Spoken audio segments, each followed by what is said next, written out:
E eu acho que o esporte foi o que me ensinou a, tipo, olhar mais pra dentro, sabe?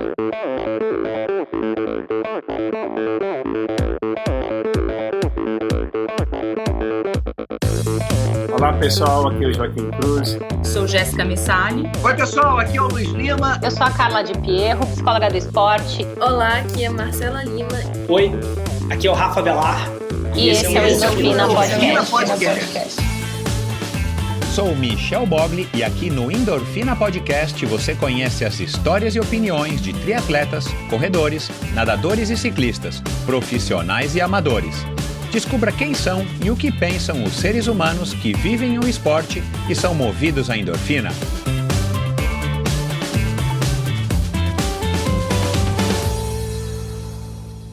Olá, seja bem-vindo a mais um episódio do Endorfina Podcast. Esse e todos os episódios são editados pela produtora Pulsante. Siga @produtora Pulsante no Instagram. Bom, começando agora mais um episódio, seja muito bem-vindo, seja muito bem-vinda.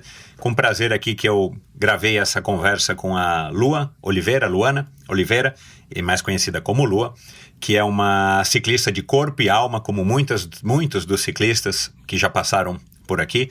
Uma pessoa que vive as duas rodas desde quando era bem garotinha. Vocês vão conhecer aqui a história dela. Desde os 4 anos de idade, ela aprendeu sozinha, uma autodidata, a andar de bicicleta sem as rodinhas. E desde então, ela nunca mais largou a bicicleta até hoje, às vésperas dela completar 32 aninhos de vida. E é uma história muito legal. Ela acabou passando do bicicross, do BMX, depois de ter estreado numa pista que o Ravelli, também um conhecido ciclista brasileiro, mountain biker campeão, construiu na cidade dela em Itu. E do BMX, durante alguns anos ela competiu, e do BMX ela acabou passando então para o downhill, uma modalidade que eu não tenho quase nenhuma fluência, uma modalidade que eu admiro bastante e uma modalidade que merece toda a nossa atenção e respeito, porque de fato ela exige bastante coragem e destreza, habilidade, concentração, e tudo isso a gente vai falar aqui nessa conversa de hoje, falando sobre a relação dela com a bicicleta, o que a bicicleta representa para ela. Ela é uma pessoa que, vocês vão perceber, que busca coisas muito valiosas e essenciais para ela na vida dela, e a bicicleta está sempre permeando isso. A bicicleta acaba sendo um instrumento para que ela possa exercer aí da melhor maneira a sua vida, o tempo que ela tem de vida aqui nesse nosso pequeno planeta azul e talvez um pouco poluído. Mas a gente vai falar sobre yoga, respiração, grana, carreira, escolhas, decisões, sensações e o esporte para mulheres. Ela vai falar um pouco aqui sobre esse preconceito que infelizmente acontece e tantos outros assuntos muito interessantes com a Lua Oliveira. Então você não perde por esperar, esse bate-papo ficou incrível. Não se esqueça, endorfinabr.com, lá é um lugar onde você encontra todas as informações do Endorfina, links para as redes sociais dos convidados. Aliás, já faço aqui a sugestão, de depois do episódio, vai lá, segue a Lua, manda um alô para ela e tudo mais, dizendo o que vocês acharam dessa conversa. Lá no meu site também, endorfinabr.com, você ouve todos os episódios do Endorfina, você pode assinar a newsletter, você vai encontrar informações sobre o Endorfina ao vivo, você vai entender e saber como é que você faz para apoiar, além, claro, da sua audiência. Aliás, a sua audiência é o maior apoio que eu posso receber de você aqui. Então, todo mundo que ouve o Endorfina, todo mundo que curte essas histórias já é um enorme apoiador. Não é à toa que estou chegando aqui agora no meu 6º aniversário do Endorfina. Mas se você quer ir além, você pode então apoiar financeiramente, e lá no meu site endorfinabr.com você encontra informações de como fazê-lo. Lá também você encontra links para o meu canal no YouTube e para o meu perfil no Instagram. E o Instagram sempre é a melhor maneira de você estar entrando em contato comigo para comentar, criticar, opinar, sugerir convidados, como fez o Daniel Aliperti, que é meu amigo, que já passou por aqui e que foi a pessoa, então, que me recomendou a Lua Oliveira. Então, Dani, muito obrigado. Aliás, fica aqui também a recomendação, ouça o episódio com o Daniel Aliperti, é um cara que vive a bicicleta de corpo e alma, literalmente, e ele então que me sugeriu a Lua, e é por isso que eu trouxe então a Lua aqui hoje para vocês. Afinal de contas, quem é que não gosta de uma boa história, não é verdade? Minha convidada de hoje foi criada pela mãe e pela avó. Aprendeu a andar de bicicleta sozinha quando tinha apenas 4 anos de idade. Desde então, sua conexão com os pedais se tornou cada vez mais forte, acompanhando-a em cada fase da sua vida. Subir e descer calçadas, fazer manobras pelas ruas foram se tornando cada vez mais divertidas e conferindo a ela bastante destreza sobre a bicicleta. A construção de uma pista de bicicross em sua cidade transformou a brincadeira de criança em algo mais sério. Sua habilidade chamou a atenção de algumas pessoas que passaram a incentivá-la e apoiá-la nas competições. Durante alguns anos, ela competiu no BMX até decidir migrar para o downhill e suas variações, o 4Cross e o Dual Slalom. A bicicleta se tornou, então, a sua profissão. Entre tantos outros títulos, ela é pentacampeã brasileira de downhill, conquistou um 5º lugar logo na sua estreia no Mundial de 4Cross e também foi campeã pan-americana na mesma modalidade. É tricampeã da prova Escadaria de Santos e da Copa Cerro Abarro em Santiago do Chile, competições emblemáticas de downhill urbano. Morou em diversas cidades aqui e fora do Brasil em busca das melhores condições para o seu desenvolvimento como ciclista e para poder viver ao redor de pessoas que compartilhavam o seu mesmo estilo de vida. Em 2016, enquanto se recuperava de um acidente e procurando se reconectar com aquela sensação que a fez escolher a bicicleta anos atrás, decidiu deixar a Califórnia e voltar ao Brasil para abrir a sua própria escola de pilotagem em Florianópolis, a Flowride, que foi concebida para atender qualquer ciclista, do iniciante ao avançado. Conosco aqui hoje, direto da Ilha da Magia, a ciclista freerider que adora uma descida, que é apaixonada por compartilhar e ensinar e que busca o seu estado de flow todos os dias, a ituana Luana Maria de Souza Oliveira. Seja muito bem-vinda, Lua. Olá, Michel. Tudo bem? Prazer imenso estar aqui no Endorfina Podcast. Então. E obrigada aí pelo convite. Que bom, graças aos nossos amigos, os ali perto, né? O Dani que me recomendou você. Eu não consigo me atualizar em todas as informações de todas as pessoas que têm histórias interessantes. Então eu dependo muito dos meus amigos e dos meus ouvintes, né? O Dani que já passou por aqui, a Carol que já passou por aqui, você que pedala com a Laura, né? E tal, que é filha deles. E aí eu fiquei surpreso porque fazia tempo que eu não falava com o Dani, e aí o Dani falou, puxa, você tem que gravar com a Lua. E eu já tinha visto alguma coisa sua no Instagram, eu acho que até já estava te seguindo, se eu não me engano. E aí eu falei, bom, se o Dani, que é uma pessoa que eu gosto, sou amigo, e é uma pessoa que eu sei que não me sugeriria qualquer um, tá recomendando, eu vou convidar a Lua e aí, claro, né, fui atrás das informações, fiz uma pesquisa, então para mim é muito legal estar te recebendo aqui, porque você tem um perfil de atleta, de pessoa, que foge bastante do que eu estou acostumado a receber aqui, mas que me interessa muito justamente por conta da sua relação com a bicicleta, e eu tenho um pouco mais de idade do que você, para ser generoso comigo mesmo, mas eu tenho uma relação com a bicicleta também que é muito forte, muito intensa, de uma maneira diferente da sua, mas talvez seja tão intensa quanto a sua. E a bicicleta é assim, né? Com o Daniel, com o Dani ali perto, é assim, sei lá, eu já recebi aqui o Cadeira, que você conhece, também tem uma relação com a bicicleta, né? Como tem a Renata Falzoni, que já passou por aqui, e tantos outros convidados, principalmente os ciclistas, né? De quaisquer modalidades, que tem uma relação muito forte com a bike. E você começou a pedalar, eu ouvi no podcast da Vivi, né? No MTB Pass, que está lá no feed do Gregário, que também já passou por aqui, né? A Vivi, que tem uma história muito legal também com a bike, que você aprendeu a andar aos 4 anos de idade, que você mesma tirou a rodinha da bicicleta. Eu tenho uma filha de 6, que ainda não se animou a tirar a rodinha da bicicleta. Me conta como é que foi isso, porque eu já fiquei curioso. Eu falei, bom, deixa eu pegar alguma dica aqui com a Lua, para ver se eu consigo aplicar com a minha filha menor. Naquela época, as bikes, elas vinham com um kit de ferramentas. Então eu tinha muita curiosidade de pegar aquelas ferramentas e saber qual que é o parafuso que eu consigo tirar, né, com essa ferramenta. Uhum. E eu ficava desmontando a bike e montando de novo. Então eu mesma tirei a rodinha, porque a rodinha é uma coisa estranha, né, na bike. Você ainda é da época da rodinha também, né, porque na minha época nem se falava em push bike, né, hoje em dia não tem que ter mais rodinha, né. Então, naquela época, as bikes, elas vinham com um kit de ferramentas, né? Então, eu estava muito curiosa para saber onde que essas ferramentas, quais são os parafusos que eu consigo mexer com elas. Então, eu desmontava a bike sozinha. Montava.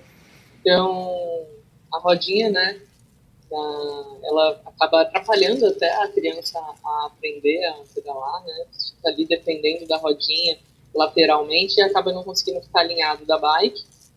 Então, já desde os 4 anos eu percebia que aquilo não estava no local certo. Então, eu mesma tirei e aprendi a andar de bike sem a rodinha. Então, a bike, na verdade, ela é o brinquedo que eu mais gostava.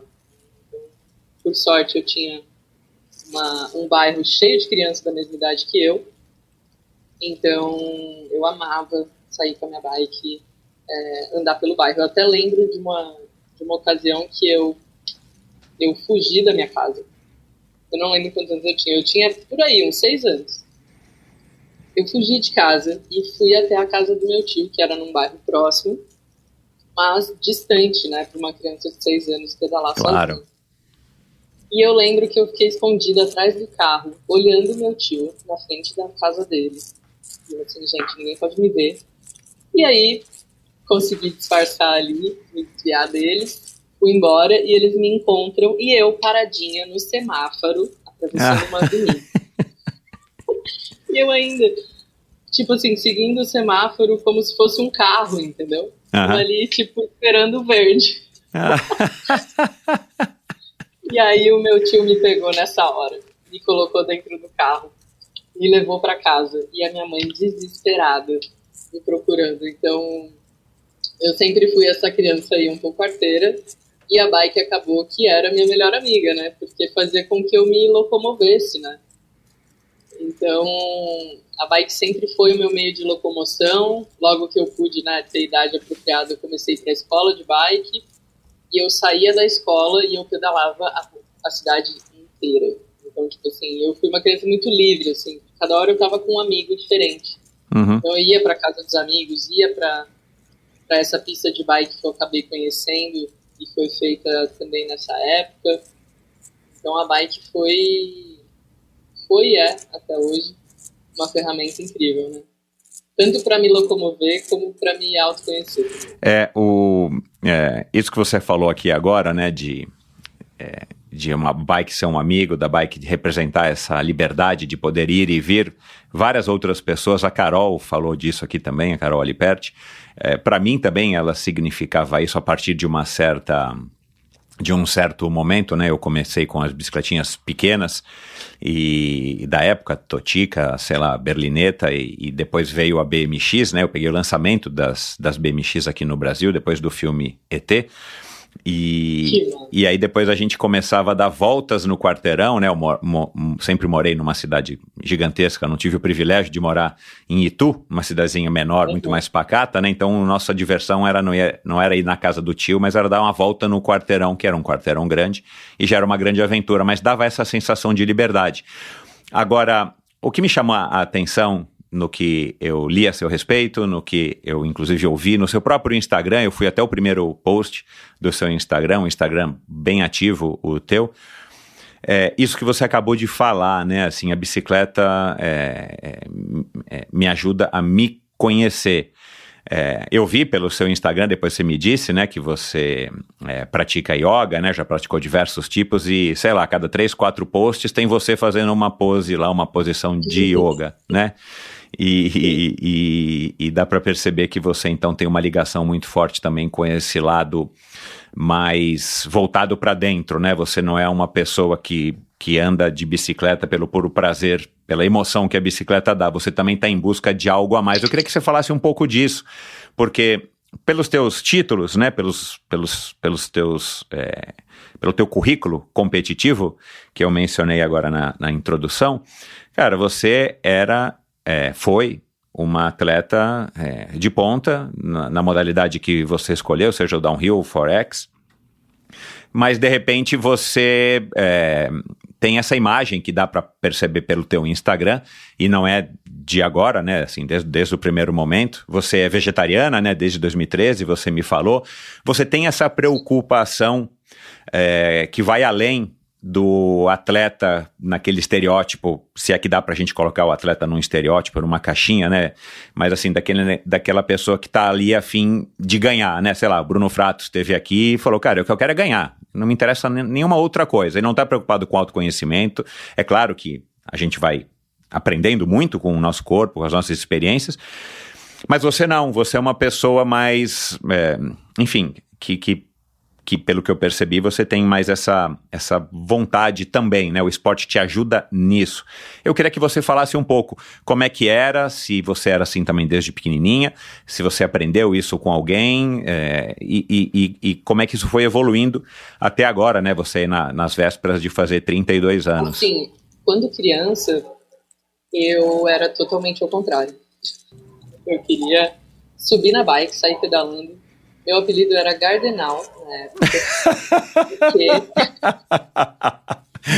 Sabe essas pessoas que a gente encontra pedalando? Que, assim, eu ainda tive sorte de ter um pouco de habilidade, sabe? Eu era doido. Eu me jogava. Eu olhava uma rampa. Sabe aquela pessoa que nem sabe pular, mas ela tá pedalando o máximo que ela conseguir e ela vai puxar o máximo que ela conseguir pra pular aquela rampa? Hoje eu coloco a mão na cabeça e falo, gente... Que bom que você sobreviveu, né? Eu tinha uns anjos muito bons. Então, assim, eu gostava muito de rock and roll, eu gostava muito de bike, então eu gastava minha energia fazendo isso e eu caí muito, me machuquei muito, tenho milhares de cicatrizes desses tempos. E eu acho que o esporte foi o que me ensinou a, tipo, olhar mais pra dentro, sabe? Porque, assim, a minha vontade também era ganhar, né? Também era treinar. O meu foco era totalmente esse. Tipo, eu comecei a fazer BMX com 14 anos lá atrás. E como eu ganhei destaque, muitas marcas me ajudaram. Como eu venho de uma família bem humilde, eu não tinha, né? Tipo, não tinha como eu financiar o esporte para mim. E, por sorte, eu tive empresas que me ajudaram. Então, eu segui competindo, né? Tipo, eu não tive que procurar um trabalho e tal. Eu consegui viver do esporte desde então. Então, o esporte foi me ensinando isso. Porque eu acho que você ser o primeiro, você ser o campeão, você estar em cima do pódio, eu acho que tem relação ali com o seu desempenho na pista, mas eu acho que na vida também, né? Tipo, a gente acaba ganhando muito quando a gente também aprende mais sobre nós mesmos, consegue ser uma melhor pessoa cada dia, né? Uhum. E eu acho que muitas coisas envolvem também. Então, no esporte, a gente está em contato com a natureza o tempo todo, né? A gente está em contato com as pessoas. Então, o próprio esporte foi o que me incentivou a buscar mais esse caminho. Uhum. Então, quando eu comecei a competir Copas do Mundo e Mundial, tá lá competindo com as melhores, né, do mundo, faz com que eu precise ter esse... Desculpa, eu vou começar de novo. Então, quando eu comecei a competir Copas do Mundo e Mundial, então, estar do lado, né, das melhores fez com que eu prestasse atenção em cada mínimo detalhe. Então, eu sempre fui curiosa, sempre busquei o que poderia me melhorar, né, o que eu poderia melhorar para um desempenho melhor nas competições. Então, eu acho que o que me mostrou, de fato, esse caminho foi o yoga em 2010. O yoga, ele foi um divisor de águas, assim, no geral.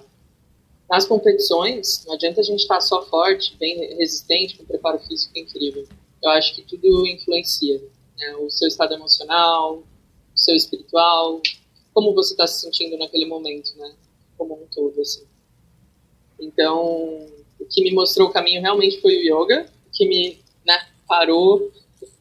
A meditação, assim, ela é incrível, é transformador, mas esse contato também com a respiração. Então, a minha respiração, eu comecei a praticar a respiração em 2010, e isso me ajudou muito, tanto a eu me perceber, né, tanto o meu cognitivo trabalhar melhor até a digestão, mas eu também consegui me conectar melhor, tipo, controlar um pouco mais a minha adrenalina no momento da competição, até no momento do treino também. Tem momentos que você está bem, tem momentos que você não está tão bem.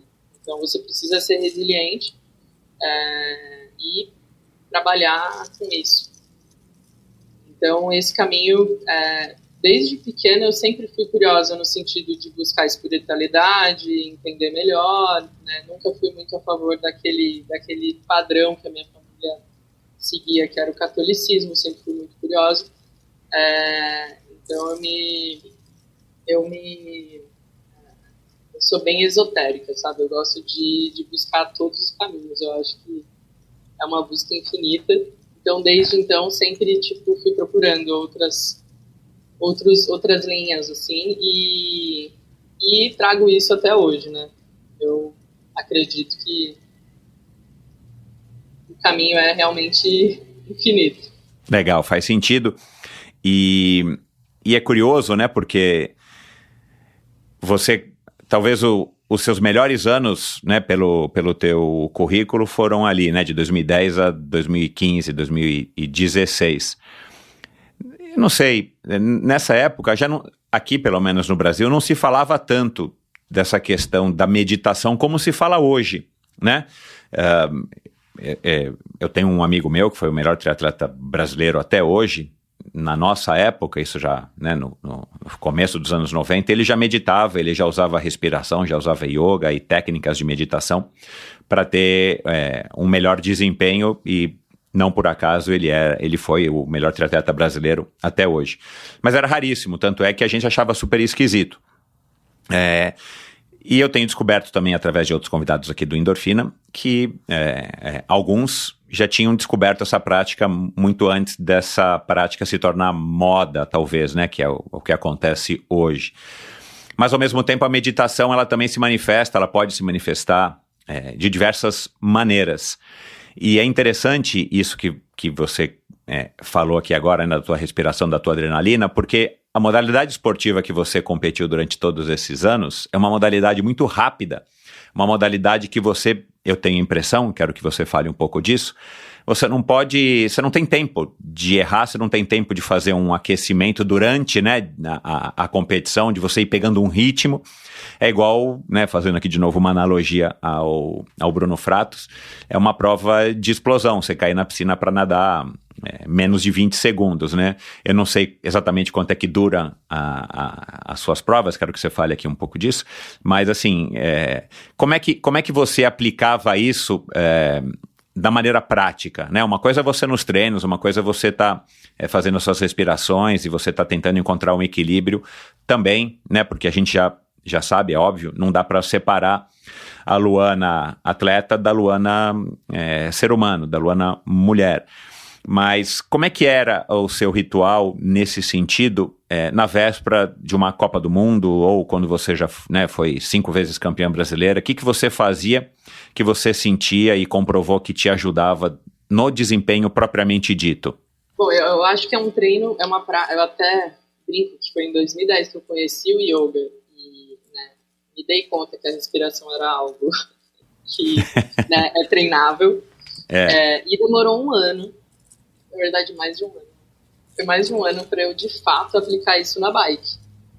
Então, assim, hoje em dia a gente quer muitas coisas para amanhã, né? Tipo... Retorno, na verdade, imediato. É um processo.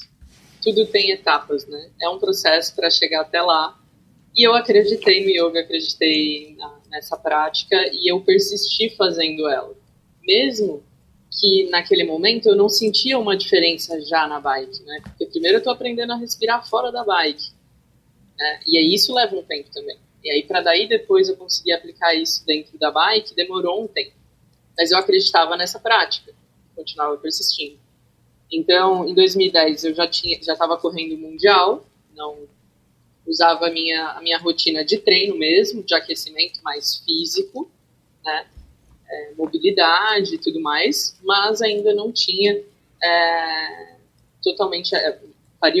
fiz uma meditação antes da prova e tal, mas ainda não tinha tantas ferramentas na bagagem aí para usar. Então, foi num Pan-Americano no Peru que eu consegui de fato aplicar, foi incrível. E aí eu descobri que a bike ela também é uma meditação ativa. Se você tá, né, é muito rápido, o downhill é muito rápido, como você falou. Essa prova no Peru, em particular, ela tinha 6 minutos de descida muito longo, né? Então geralmente a gente varia muito, mas Copas do Mundo vai de 3 minutos e meio até 5 minutos e meio de prova. Então era uma prova muito dura, estava 5.000 metros de altitude, um terreno totalmente diferente do que eu estava acostumada. Parecia que eu estava dentro do meu pulmão, assim. Foi muito duro. Tipo, todo mundo estava sofrendo, porque era realmente muito dura a prova, fisicamente. E foi o primeiro momento que eu me concentrei tanto, e eu deixei de treinar tanto também. Falei, cara, eu vou passar as partes mais técnicas, eu vou descansar, porque é muito duro. Muitos atletas ficaram ali, treinando, repetindo e tal, chega na hora da final, só se afoga, né? Eu poupei ali a minha energia e tal, a última rampa, eu acabei nem saltando, tinha várias pessoas pulando e quebrando o quadro lá. E era uma sessão de 3 rampas no final, e as 2 primeiras eram bem grandes. E eu falei pra mim mesma, antes de competir, falei, cara, se eu chegar cansada nessa rampa, eu vou deixar de lado. Eu vou passar porque eu quero chegar inteiro em casa. Geralmente eu não faria isso. Eu já tentaria pular de qualquer forma. Mas quando eu tava na largada, eu consegui, assim, conscientemente, estar totalmente sob controle da minha respiração do início ao fim. Chegou no meio da pista, era uma parte super inclinada e que geralmente eu cansava demais, né? Então a respiração, ela oxigena o teu cérebro, tu consegue ter uma cognição melhor, mas também oxigena a tua musculatura, então tu poupa energia. E eu, no meio da pista, eu tava, caramba, eu tô super bem, porque geralmente antes, se eu tivesse cansada, eu não conseguiria desenvolver tão bem a técnica. Eu ficava mais, tipo, segurando a bike pra não perder ela debaixo de mim, sabe? E eu tava super fluindo, a técnica chegou na frente da rampa, era impossível abortar. Pulei as 3, a última rampa que eu não tinha pulado ainda, pulei sem pedalar, tranquila, cheguei super cansada, mas foi uma das provas que eu mais gostei do meu desempenho, porque ela foi muito dura, era muito longa, e através da respiração eu consegui poupar energia, né, e consegui ter um bom resultado. Então foi daí que a respiração agora é tipo o meu... tá comigo sempre, sabe? E é o primeiro pilar aí da escola da Flowrider. Então mesmo para uma pessoa amadora, a uma pessoa profissional, a respiração é extremamente importante, e eu busco compartilhar isso com todos que passam pela escola.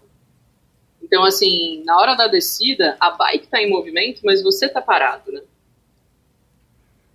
Então, por isso da importância de respirar, porque se a gente está muito mais rápido, a nossa decisão, a nossa tomada de decisão é muito mais rápida também. Né? E se a gente está oxigenando, a gente consegue ter uma decisão mais precisa, né? Então, às vezes, a gente está um pouco ansioso, né? A gente está um pouco, tipo, agitado demais na vida, a gente toma uma decisão, e no momento que a gente para e está mais calmo, a gente olha para trás e fala, putz, podia ter tomado uma decisão um pouco melhor naquele momento. Exato. Né? Então, na vida, às vezes, dá para voltar e corrigir. Na bike, tomou uma decisão... Passou. Aí é o momento que você dá de frente numa árvore, o momento que você perde caminho, o momento que você... Então, assim, tem que ser muito preciso, e por isso que eu gosto muito de me preparar e acalmar, né? Porque quando a gente está drenado, o coração vai a 1000, né? Então, assim, o meu exercício hoje é eu me tranquilizar. Então, eu me baseio dentro do meu batimento cardíaco mesmo. Eu sempre estou com o meu relógio, estou vendo. Sinto também que eu estou mais agitada, eu faço exercícios respiratórios para baixar essa... Né? E até mesmo fora da competição, no momento que eu vou pular uma rampa nova, passar uma parte técnica que eu nunca passei e que é desafiador, eu preciso me acalmar antes de ir. Né? Então, teve uma vez... Agora, faz alguns anos já, eu mando backflip, né? Que é... Que legal, cara. Faziam 3 anos que eu não mandava backflip, eu comprei uma BMX e fui no quintal de um amigo. Ele tinha uma rampa lá e a rampa era perfeita para mandar backflip. E eu tinha acabado de pegar a bike. E aí eu Falei, nossa, eu tô com muita vontade de mandar backflip. E aí, nesse momento, meu coração foi a mil. E eu não contei pros meus amigos nem nada. Fiquei lá em cima, respirando. Tempão. Exercício, respirando e tal, tentando baixar. Eu gosto de baixar minha adrena, sabe? Porque daí ali é um momento que eu converso com o meu medo, deixo ele de lado e vou com a minha confiança. E uso muito o exercício também de visualização, né? Antes de ir. Então, eu me preparo, tento baixar totalmente essa euforia. E aí eu fui com a confiança e mandei uns 30 backflip aquele dia. Então, assim, eu já vi atletas, amigos meus, que preferem ir drenados.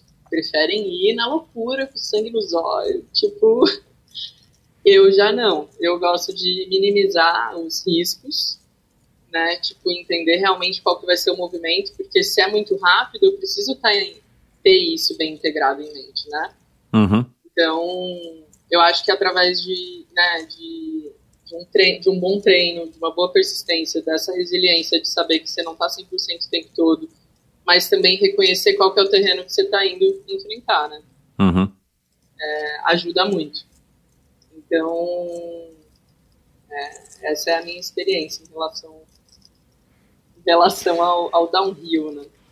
Antes de uma competição, então, para você é melhor ouvir uma música calma, uma música, sei lá, uma música clássica, do que ouvir um heavy metal, um Metallica, por exemplo?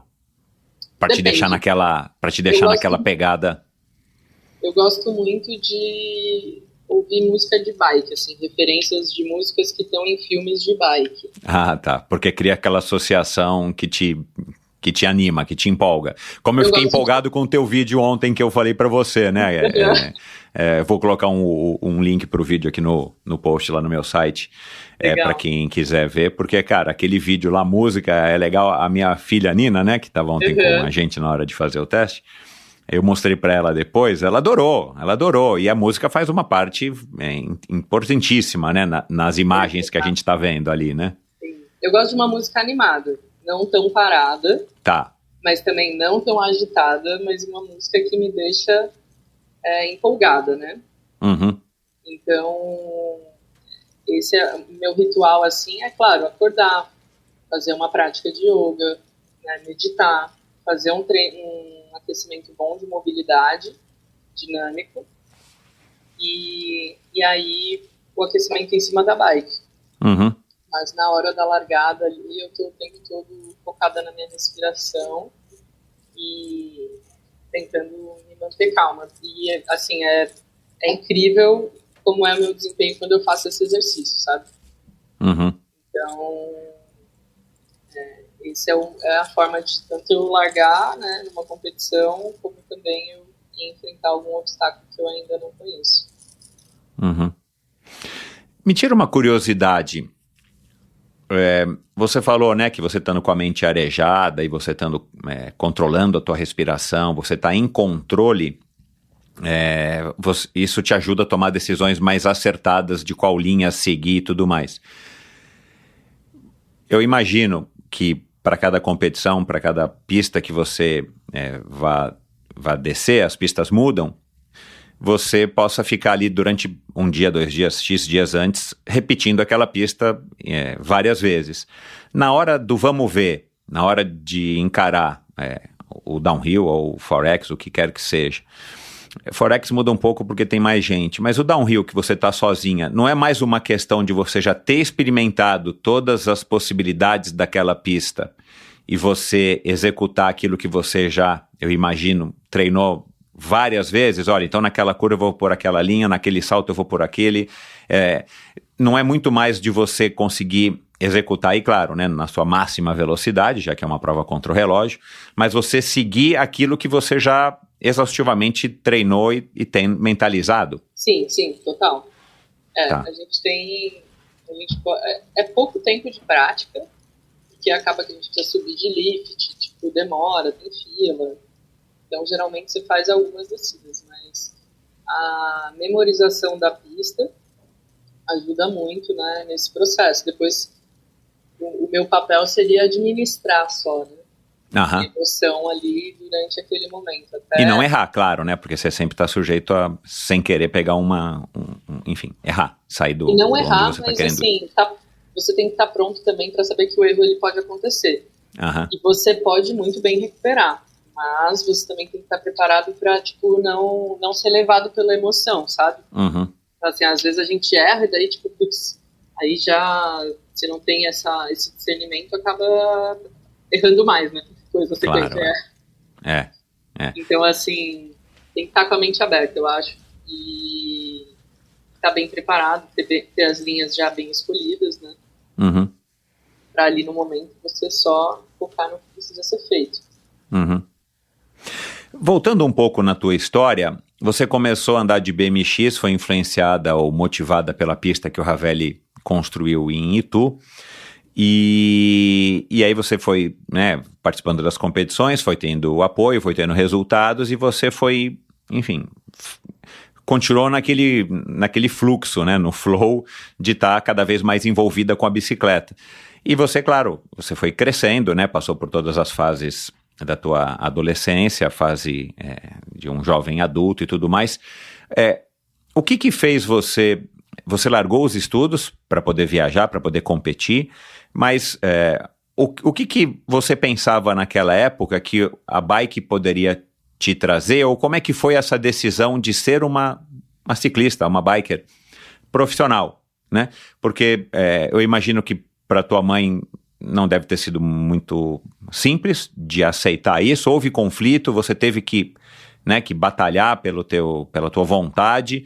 Você se arrepende disso ou você não se arrepende? Eu queria que você falasse um pouco disso também, porque sendo mulher, infelizmente, né, ainda a gente tem que falar disso, e eu quero abordar esse assunto mais pra frente ainda, né, sendo mulher, praticando uma modalidade que não é tão conhecida. Naquela época o mountain bike não tinha a exposição que tem hoje, né, graças aí ao Avancini e todo mundo que está aí vindo junto com ele. Mas em BMX, em downhill, em Forex é menos conhecido ainda, né? São modalidades, né, o BMX não, mas são modalidades do mountain bike, mas são modalidades, bem menos, que tem muito menos holofotes jogados sobre elas, né, iluminando elas. Então, como é que foi isso também, né, você sendo provavelmente você foi uma das pioneiras, eu queria que você falasse disso também, tendo que vencer também esses pré-conceitos e sendo, e escolhendo uma profissão que não existe, tecnicamente, não existe porque nunca ninguém fez, não era viável viver disso. Como é que foi isso pra você naquela época? Naquela época, Michel, eu acho que eu nem pensava nisso. Tipo assim, eu queria só pedalar. Eu nunca me imaginei, morando em outro país. Nunca tinha me imaginado sair do país. Então, eu acho que foi mais pelo amor da bike, sabe? Pelo que ela fazia, eu me sentia bem, né? Então, por mais que o começo foi muito erro e acerto, tipo, sempre aprendendo ainda, né, a pedalar, aprendendo ainda a me adaptar nessas modalidades, que eu agradeço muito que eu comecei no BMX, porque me deu essa bagagem, sabe, você tem que ter mais habilidade, né, para conduzir uma bike que não tem suspensão, tem aro 20, freio só, então... Mas quando eu comecei a competir o mountain bike downhill, que eu me apaixonei, porque eu nunca gostei muito assim, o BMX eu até me empolguei, tinha bons resultados, isso me empolgava a continuar. Até quis muito me preparar para as Olimpíadas. Mas esse contato com mais pessoas, né, esse braço a braço, para mim é uma coisa que não me atrai tanto, sabe? Eu sou sempre a pessoa que vai tomar no meio. Você não curte essa história de estar disputando espaço, né? Eu não curto e geralmente eu tomo no meio. Então, eu me identifiquei muito com o downhill porque é individual, então é você contra você mesmo. Mas eu nunca tive assim em mente, tipo, nossa, eu quero ser atleta profissional, né? Eu quero fazer disso a minha profissão. Mas eu fui tendo oportunidades, né? Oportunidades de viajar aqui, viajar ali, fazer as competições, fui ganhando as competições, tipo, ganhando esse destaque como atleta, e aí eu só continuei fazendo. Claro que ali em 2012 eu comecei a focar mais como atleta e eu via que tinha uma oportunidade de eu ganhar dinheiro com isso e poder viver do esporte. Uhum. E aí eu mesma era minha própria empresária, então eu mesma, essa apresentação que eu te mandei, eu mesma que fiz. Ah, legal. Eu comecei já a estudar marketing, mesmo que, né, eu tive que deixar os estudos ali por conta da bike, eu sempre fui autodidata e buscando conhecer mais sobre marketing, sobre business, né, sobre formas com que eu pudesse fazer parcerias com marcas, né, e a gente pudesse se ajudar mutuamente. Então, isso fez e faz até hoje com que eu viva do esporte. Mas eu acho que nunca foi algo que eu planejei, sabe? Sei. Foi algo que eu fui no flow mesmo, assim, então, eu acho que foi realmente pelo amor. E teve conflito dentro de casa? Minha mãe no começo, mas bem no começo, assim, hoje ela ama. Ela fala que se ela ganhar na loteria, ela vai fazer um bike park. Caramba, ela gosta mesmo, né? Quer dizer, ela gosta de você mesmo, ela te entende mesmo. Não, ela gosta muito, e assim, o BMX na época era muito legal. Era maior a cena de atletas do que é hoje. Então, Sei. assim, a gente tinha apoio da prefeitura, tinha ônibus para ir para as competições, minha mãe amava, né? Porque ficar na arquibancada, dando comida para mim, cuidando de mim e tal. E até hoje, quando acontece alguma prova ali próximo de Itu, ela vai assistir, mesmo que eu não esteja lá. Então, ela virou fã no final das contas, mas no começo era muito difícil, né? Ontem mesmo, eu conversando com a Bianca, a gente passou ali na rua de casa, e eu falei, caraca, essa foi a bicicletaria que eu fiz o primeiro rolo, troquei meu Super Nintendo por um jogo de rodas, faltava várias coisas, que eu comprei um quadro, um Pro X, na época, de BMX, e foi super duro pra minha mãe comprar esse quadro, sabe? Tava R$100 na época, e foi uma luta pra conseguir. Eu tinha o quadro na mão e não tinha as peças. E aí fui e queimei o meu Super Nintendo. Um cara que era super roleiro, ótimo. E ali eu comecei a focar mais no BMX, né? Então, realmente a sensação, assim, eu me encontrei na bike, né? Então, isso fez com que eu continuasse e abriu muitas portas. Então, a primeira prova internacional que eu fiz foi em Valparaíso, Cerro Barro, Chile. Uma das primeiras provas, em 2008, fui até com o Johnny Fornari na época. E fui conhecendo outras pessoas, né? Nessa época já tinha o André Lacondegui, alguns atletas lá convidados, pessoas que, né, eu assistia filme e era extremamente fã. Então, antes do rolê de bike, eu sempre assistia filme de bike, antes de sair, então acompanhei todos os New World Order da vida e tá ali competindo, né, com atletas que eu tinha uma imensa admiração. Foi me abrindo os olhos para, eu quero continuar fazendo isso, né? Então eu fui percorrendo aí um caminho que me desse essa estrutura para continuar fazendo. E do ponto de vista prático, como é que você encarava essa profissão? Como é que eram estruturados os seus treinos? Você tinha um treinador? Porque também não é uma coisa tão, pelo menos, eu não acredito que seja uma coisa tão convencional e tão simples de você conseguir, né? Porque você tem que ter lugares adequados para você treinar, e eu acho que é muito mais difícil você arrumar, né? Você falou para viver, qualquer pista que tem uma descida tem um downhill. Mas uma coisa, uma descida, né, sei lá, da pista lá que o Avancini construiu com o pai dele no ano passado, a gente via as descidas, são muito curtas, né? São desafiadoras, mas são muito curtas. Uma coisa é uma pista de downhill, uma coisa é uma pista de cross-country. Como é que você estruturava? Eu vi no teu Instagram várias vezes você nadando, fazendo fotos da piscina, dizendo que fez um treino, eu vi você remando, né?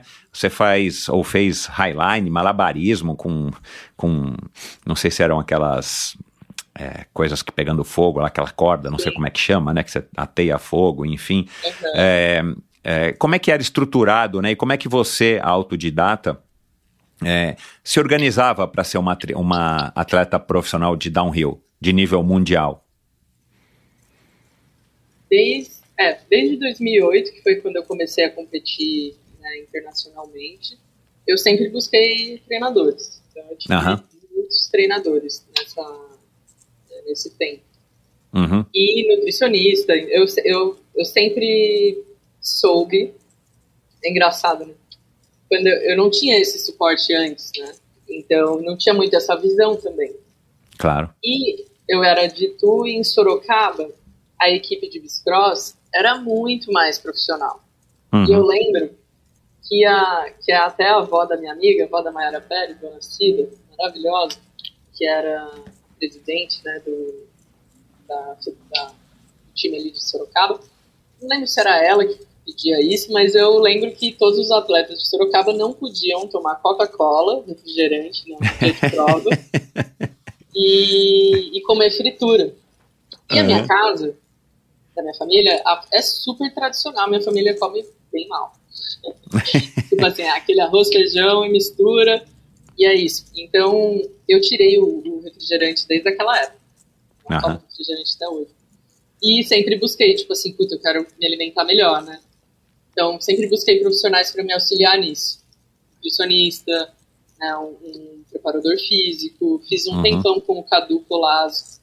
Incrível, ele me orientou por bastante tempo. Então, em 2012, eu quis ir para Califórnia para fazer a Precision lá. Eu sabia que todos os atletas fariam a Precision lá, né? Então, fui para lá e busquei outros treinadores lá também. Uhum. Então, depende muito da época, mas eu sempre tive treinador, nutricionista, passo todo ano, né, num médico para fazer todos os exames que precisam ser feitos. Então, eu estava sempre atenta se eu estou tendo o suficiente, se eu estou saudável, se o meu treino está em dia. Mas o treino técnico, que é algo que hoje eu treinadora técnica, focada mais na técnica de pilotagem, não só no preparo físico, se eu tivesse esse suporte na época, seria completamente diferente. Até por isso eu quero fazer uma Copa do Mundo, talvez esse ano, para eu ver como é que eu tô com o nível das meninas, porque eu não vi a técnica de pilotagem como eu vejo hoje, sendo fundadora da Flow, né? Uhum. E isso é algo que ainda tá bem devagar, não tem muito, né? Equipes.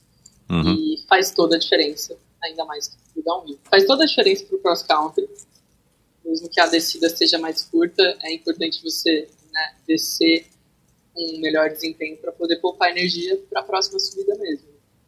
Então, mas infelizmente não tive esse treinador na época, mas físico, e aí eu mesclo muito, por isso que eu faço os exercícios de equilíbrio, slackline. Se os ciclistas soubessem, todo mundo faria slackline, tá?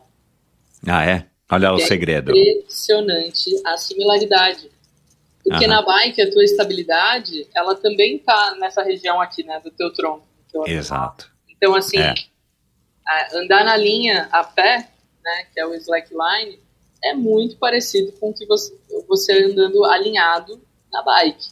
Né? Só que na bike a gente tem pneu grande, a gente tá a 4 apoios, né, com as mãos no guidão, pé no pedal, freio hidráulico, suspensão, então, tipo, corrige muito. Mas eu diria que 95% das pessoas que eu atendo não tem a estabilidade básica.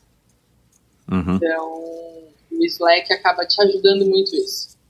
E ajudando também nessa questão da emoção, sabe? De você estar tranquilo, de você tá sobre um ponto super pequeno, né? O Highline, por exemplo, está lá no meio do penhasco, mas o que manda é realmente como você está se sentindo, né? Então, se você consegue relaxar, tá alinhado, soltar bem o peso ali, tá oxigenando, é como se você estivesse andando numa pluma, assim, sabe?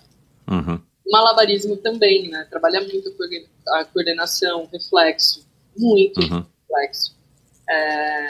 E o próprio yoga, acro-yoga, eu faço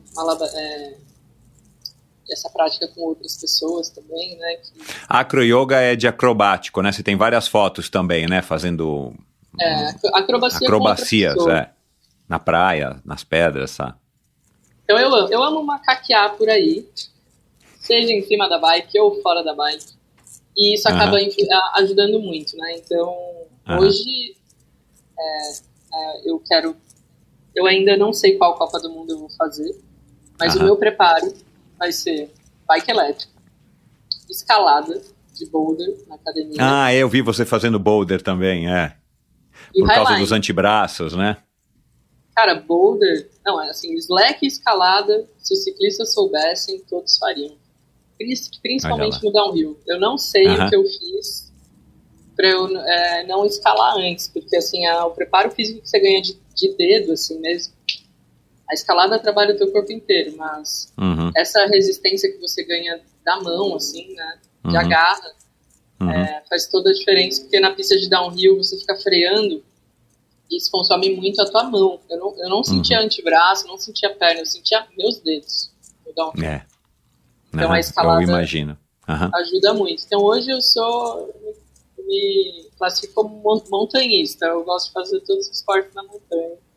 Se eu for pegar minha bike, nessa viagem em específico, eu não estou com os equipamentos de highline de escalada, mas geralmente eu vou pedalar e já levo tudo, porque eu sei que em todos os lugares que for pedalar tem as 3 opções.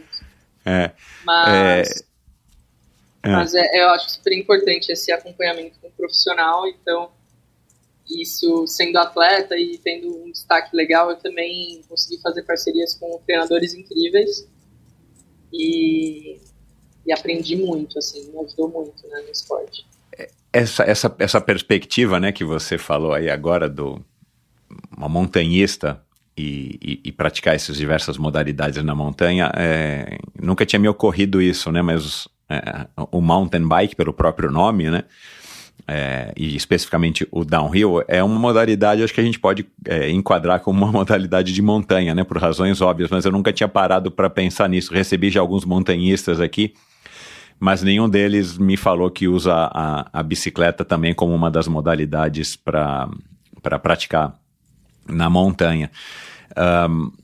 Você, né, desde a sua vitória lá em 2006 no GP do Ravelli do Slopestyle até mais ou menos 2015, 2016 você fundou a Flow, você teve esses diversos títulos, mas eu tenho a impressão, talvez pela importância, né, do Sea Otter, que você ter sido campeã do Dual Slalom lá em 2014 foi um título muito importante. Foi esse o que você considera o mais relevante de todos os que você teve até hoje, Lua? Não. Lá também é um evento muito importante. Mas... Qual foi o mais importante? Se dá para nomear aí escolher um. O mais importante é difícil. Mas não foi de campeã pan-americana? Da Taxco. O da Urbano em Taxco, no México. Pra mim foi um dos mais incríveis. Com certeza. Te deu o quê? Mais prestígio? Te deu nome? Te deu fama? Te deu grana? Te deu satisfação? Um pouco de tudo? Eu acho que mais satisfação, sabe? Foi uma prova super difícil, assim, técnica pra caramba. Eu tava com o meu ombro bem zoado, acabei até deslocando ele na prova e tal, mas mesmo assim eu consegui saltar todas as rampas, fiz todas as descidas e fui uma das primeiras a pular as rampas. Então, pra mim foi muito incrível, porque é um evento que foi tirado das mulheres. Então, vamos falar disso já. Infelizmente, naquele ano, eu até puxei uma amiga minha americana, ela acabou caindo numa rampa lá, cara, quebrou a clavícula e tal. E realmente, naquela época, eram menos, o número era menor de mulheres que já mandavam muito.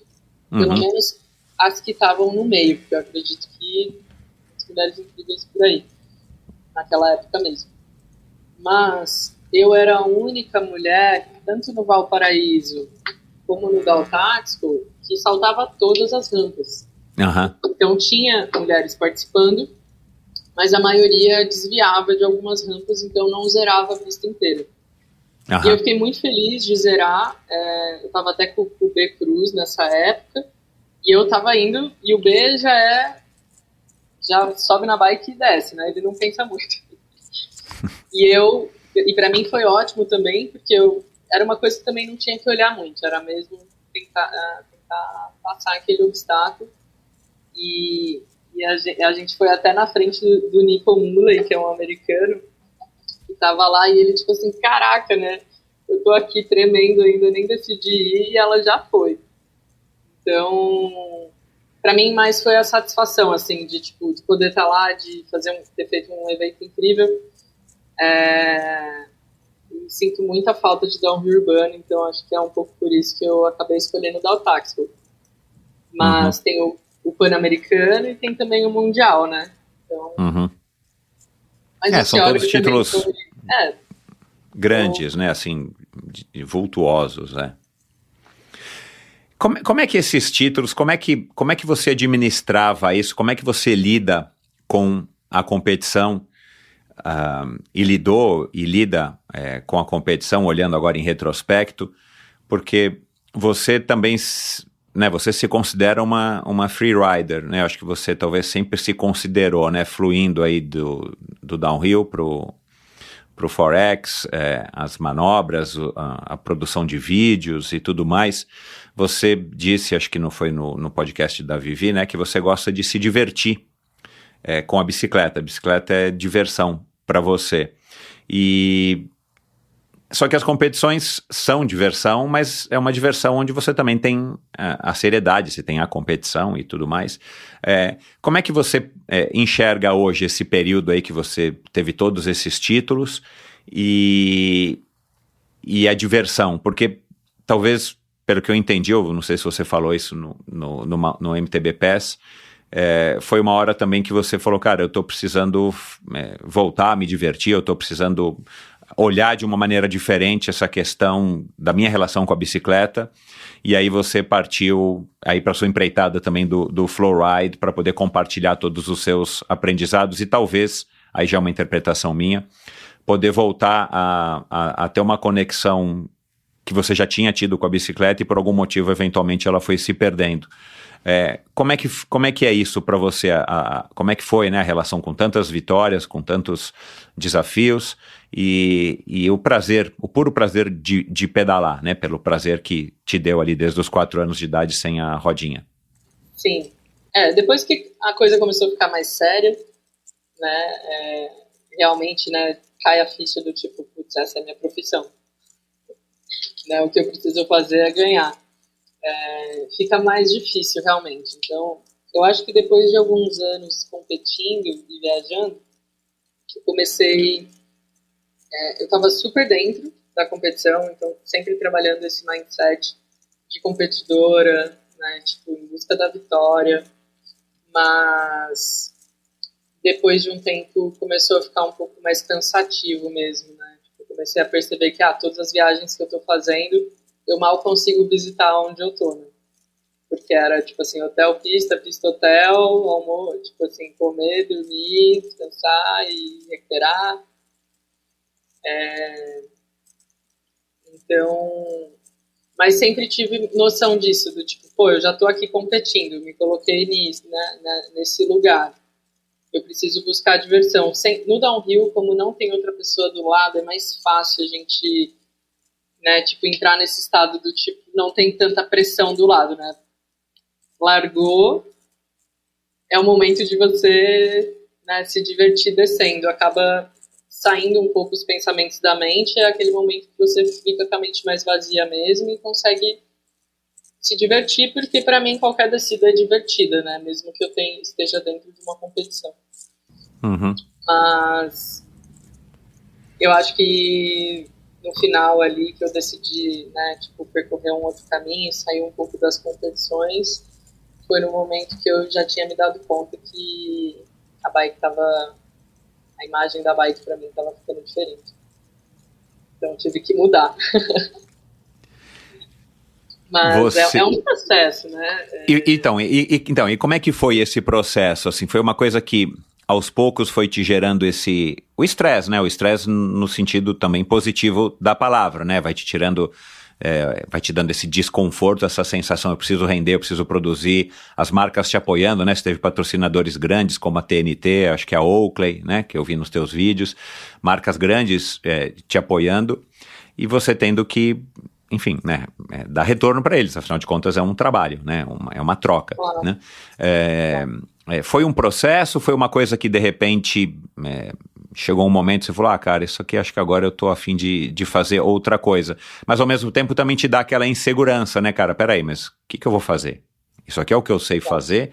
Qual é o caminho que eu vou achar para continuar próxima da bicicleta, viver disso, ganhar dinheiro com isso, mas ao mesmo tempo eu não quero mais fazer o que eu tô fazendo. Como é que foi esse processo? De primeira, assim, eu não sabia. Eu tava um pouco perdida, assim, tipo, tá, eu vou parar de competir e aí eu vou fazer o quê? Mas você foi construindo ele na tua cabeça ou chegou um belo dia que você atinou, tipo, cara, isso aqui não tá mais tão legal pra mim?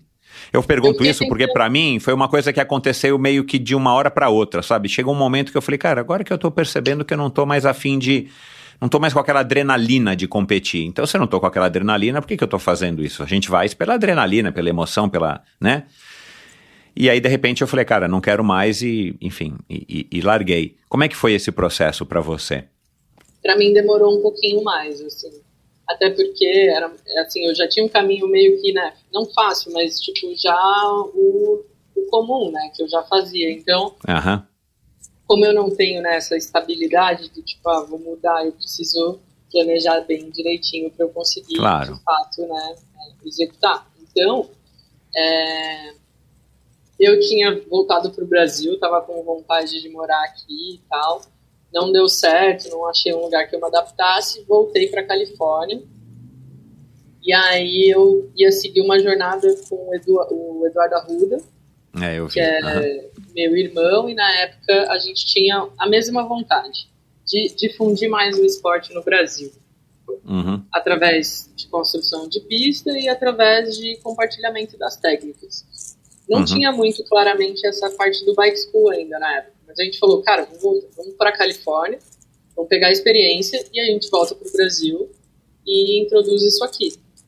E aí eu fui encontrar ele no Seora e a partir do Seora a gente ia seguir viagem e ir atrás de experiência. E eu quebrei a clavícula lá no Seora e isso fez com que eu voltasse para o Brasil, conhecesse Floripa. E ainda eu gosto de, depois de uma lesão, eu ir para um lugar tranquilo que me faz bem, para eu entender o que eu preciso aprender com aquela lesão. E aí foi que caiu a ficha do Bike School. E realmente, assim, engloba muita coisa, né, na verdade, o Bike School. Algo que para mim foi bem difícil era não ter esse suporte, sabe? Tipo, até hoje são poucos os atletas que têm um suporte que vai motivá-lo a crescer, a persistir, a continuar nesse caminho. Né? Então, tipo, o que tinha me cansado não era nem tanto o treino, mas sim essa espera, né, de tipo, só de resultado bom e às vezes você tem uma lesão e não tem aquele, né, não tem aquela questão humana, assim, né, de tipo, pô, mas como é que você tá se sentindo? Tá precisando de alguma coisa? Ninguém vai ali te perguntar, né? Tá todo mundo te pedindo, tu vai ganhar, tu está, tipo, tá sempre recebendo essa pressão de fora, mas pouco suporte para continuar fazendo isso. Então, para mim foi ótimo ter acontecido. No momento eu tava, caraca, eu do lado das atletas que eu amo, tinha admiração incrível, queria muito competir do lado delas. 10 minutos antes do treino eu vou e quebro minha clavícula lá treinando no slalom. E aí no momento eu tava, né, tipo, como assim, não entendendo nada. Depois eu fui ver que aquilo foi fundamental para me trazer para Floripa e essa escolha foi uma das melhores que eu fiz, porque assim, eu amo o propósito da Flowride, é exatamente essa conexão de tudo. Na Flowride a gente tem esses pilares, né, respiração, movimento, a técnica de pilotage, a alimentação e a sustentabilidade. Então, foi uma forma de eu conectar tudo, tanto o esporte com o autoconhecimento, com o amor pela natureza, eu poder retribuir né, de alguma forma, e ainda compartilhar isso com mais pessoas para que, né, todos nós comecem a olhar para isso, que acaba ajudando muito no próprio desempenho, mas também na nossa vida aqui na Terra para continuar. Exato. Quer dizer, então, que a gente pode dizer que a Flowride surgiu da clavícula quebrada. Só clavícula direita quebrada. Exatamente. Eu comecei a dar aula em 2012. Meu primeiro aluno foi aqui do Brasil, Cris, pessoa incrível. E aí, depois, na Califórnia, eu morando lá, eu treinava algumas pessoas para competição mesmo, atletas, né, buscando se profissionalizar. Então, mas ainda estava com meu foco totalmente na minha carreira, então era muito esporádico, assim, pessoas que me procuravam mesmo para treinar. E aí foi em 2016 que daí eu decidi fazer isso para a vida. E aí comecei fazendo em Floripa e já comecei a escrever a metodologia, né? Todos esses pontos aí que são fundamentais para melhorar o desempenho de qualquer atleta. Mas a gente visa muito isso que me dá mais tesão de estar na Flow, sabe? Porque eu não viso só performance. Eu viso também saúde, sabe? Então a gente está em cima da bike e provavelmente todo mundo que gosta da bike, que é ciclista, quer andar de bike pro resto da vida. Né? Então é muito importante você estar saudável. Né? Mas paralelamente a performance também. Então, tipo, os dois estão por igual. E isso para mim é meu... Né, é o meu... Eu posso falar... É o meu... Esqueci a palavra. Mas é a minha motivação para viver, sabe? Tipo, seu propósito de vida. Meu propósito de vida, exato. O que que te torna uma pessoa boa em compartilhar o que você aprendeu? Assim, o que que você foi somando e vivendo ao longo, né, da tua carreira inteira, da tua vida, né? Porque você anda de bicicleta desde os 4, que te deu essa perspectiva de poder passar esses seus conhecimentos e ensinar as pessoas, né? Você poder transferir o que você aprendeu, muitas vezes de uma maneira mais prática, mais direta, para criar atalhos para que as pessoas não precisem pedalar, né, sei lá, 28, 27 anos como você para poder chegar onde você chegou, né? O que que te dá esse diferencial, assim? O que você tem, o que você enxergou, ou quem é que também te ajudou nessa decisão de falar assim, cara, Luana, você, começa a ensinar as pessoas, você é assim, você é assado, você aprendeu isso, você faz assim. Porque também não é uma profissão comum, né? Assim, eu ensino as pessoas a terem técnica, a terem o flow para poderem desempenhar, como tem o Cadeira, né, aqui em São Paulo, na escola dele, na Cantareira, né? De onde que vem isso? O que você tem que você consegue passar isso para os seus alunos? Eu acho que empatia, né? A empatia é muito importante, mas eu via... Assim como eu vim do BMX, eu tenho esse olhar um pouco mais crítico em relação à técnica, sabe? Em relação à estabilidade. Eu sofri muitos acidentes sérios, já resgatei várias pessoas que tiveram acidentes muito sérios. E ela é um esporte de risco, né? A gente está na montanha do lado de vários obstáculos que podem, de fato, até tirar a nossa vida. Então, eu acho que vendo esse tanto de atletas sem muita conexão com a bike me deixa muito agoniada por elas, sabe? Tipo, eu sou um pouco assim, eu sou bem coletiva, sabe? Tipo, é exatamente isso que eu falei ali no podcast com a Vivi até, que eu queria parar de treinar, aliás, eu queria, tipo, colocar todo o meu esforço para ter benefício para mais pessoas e não só para mim, né? E eu acho que foi disso realmente, de eu querer, pela empatia, de eu querer ajudar, de querer compartilhar o que eu sei. E eu acho que na parte de técnica de pilotagem, um atleta de downhill, que tem um bom desempenho descendo, tem um pouco mais de propriedade para ensinar, né? Então, acaba que nas outras modalidades o tempo de treino acaba ficando mais no preparo físico e não tanto na técnica de pilotagem. Como a gente faz downhill, o próprio freeride, a gente está realmente focado na técnica de pilotagem descendo. Isso fez com que eu abrisse os olhos e ter essa vontade de compartilhar com o máximo de pessoas. Né? Então, que além de você ganhar esse preparo e andar mais seguro, tu consegue também encontrar mais diversão. Né? Então, curtir, né? Curtir a pedalada. Tem muita gente que pedala tenso, né? Que não relaxa em cima da bicicleta. Isso hoje em dia, com a popularização do ciclismo, né? Do pedalar de uma maneira geral, a gente percebe, seja naquela pessoa que só pedala no domingo para fazer um pouquinho de atividade e tomar sol, seja nos ciclistas, triatletas que a gente encontra aí aos montes, aí em Florianópolis você deve conhecer diversos, mas que parece que não estão relaxados em cima da bicicleta e aí talvez deixem de aproveitar uma coisa prazerosa que é o ato de pedalar, independente do desempenho, né?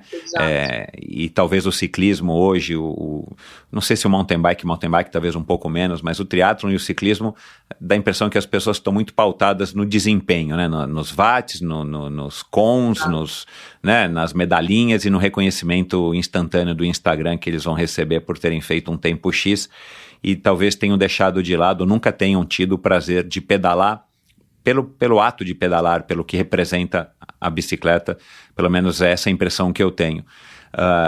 E você também conseguiu uma maneira de poder ganhar dinheiro e não competindo, representando uma marca para ganhar títulos, né?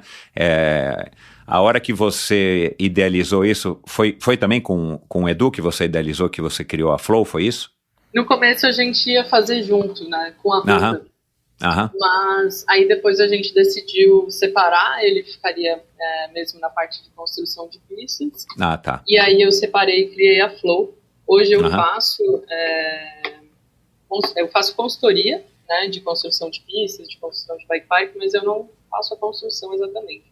Entendi. Então eu acabei seguindo pela escola mesmo. Mas era bem por essa vontade aí mesmo, Michel. E eu criei a metodologia para ser para todos, sabe? Porque eu acredito que a bike seja uma ferramenta de autoconhecimento e também uma boa ferramenta para você se superar a cada dia, sabe? Então, eu via muitas pessoas, assim, não acreditando nelas mesmas, e aí eu encontrei, através da Flow, que a bike poderia ser uma forma de dar mais motivação para as pessoas e trazer que, de fato, elas podem, sabe? Tudo que você quiser é possível, né? Então, claro que tem várias etapas para você conseguir, mas é possível. Então, a bike foi algo que eu acho incrível poder, né, ajudar as pessoas através da bike. Então, a gente tem até o programa Bike for Life, que seriam para pessoas que têm traumas, Parkinson, autismo. Isso é muito legal, que ideia sensacional, cara. Então, assim, a gente busca atender vários públicos, né, através da bike. Então, eu me encontrei fazendo isso e ainda feliz da vida por ser junto da bike. Né? E além disso, a escola está crescendo, eu acho que assim, é muito massa poder ver esse crescimento, esse trabalho, né, de instrução vem sendo mais valorizado, as pessoas vêm reconhecendo o papel, né, dele. Agora a gente tem a Laura ali perto e tem outras pessoas se formando professoras. Eu quero, né, expandir a metodologia para vários lugares e isso abre oportunidade para outras pessoas viverem da bike, né, e serem remuneradas por isso também. Todo mundo sai ganhando, né, Lua? Você que está criando esse método e está podendo compartilhar, claro, você precisa também da grana, mas você está podendo também exercitar o Abílio Diniz, que falou isso, não falou aqui na vez que ele passou no Endorfina, mas acho que num livro dele, que o conhecimento não é nada se você não pode compartilhar, né? E é uma coisa que soa meio óbvia, mas às vezes é legal da gente expressar isso, né? Cara, não adianta você ser uma super piloto e ter experimentado tudo que você experimentou e você não compartilhar E se você conseguir compartilhar como você está fazendo de uma maneira estruturada para quem quiser, não só para as pessoas que têm o privilégio de te conhecer e de ter você num círculo mais próximo, fica muito mais legal ainda, né? E aí você agora querendo expandir, né? Você diz que já tem lá um bracinho ali na Dinamarca, né? Que me chamou a atenção, né? Em Ulstrup, uma mini cidadezinha lá na Dinamarca. Já é legal, você diz que tem clientes, né? Em vários lugares do mundo, ou em diversos lugares do mundo. Você também está ensinando, então, online. É possível a pessoa aprender uma coisa que parece ser tão sutil, mas é possível a pessoa aprender online. Queria que você falasse um pouco disso. É possível. A Dinamarca, assim, eu tenho realmente alguns atletas em diversos lugares do mundo, mas a Dinamarca acabou sendo, né, um lugar da Europa que eu tenho uma base, né, maior. Uhum. E aí eu tenho alguns alunos que eu acompanho online, então eu faço uma planilha de treino para eles, vídeos explicativos, mostrando exatamente o detalhe da técnica. Eu até gosto online, Michel, porque às vezes eu tô lá fazendo uma aula presencial. Agora sim, eu faço workshops que daí eu mostro uma apresentação e mostro um pouco de visual antes.